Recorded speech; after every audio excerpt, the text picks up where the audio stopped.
It's Friday.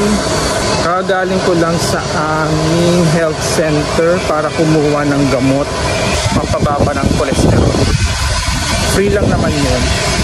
Tapos ngayon papunta na ako sa aming barangay hall para mag-renew ng barangay ID.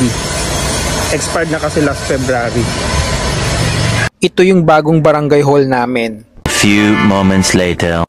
So tapos na ako dito sa aming barangay hall. Nakuha ko na yung bago kong barangay ID. Barangay ID is valid only for 1 year.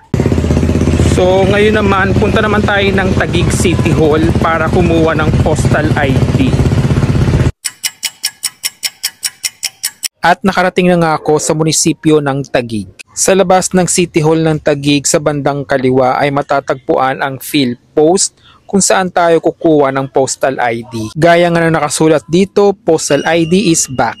Paano nga ba makakakuha ng postal ID? Magkano ang mga babayaran? At ano ang mga requirements para dito? 550 pesos ang regular transactions at 650 naman kapag rush. Ihanda ang birth certificate, barangay clearance, at marriage certificate para sa mga babae. Ipasirok sa mga ito at fill upan ang ibibigay na form.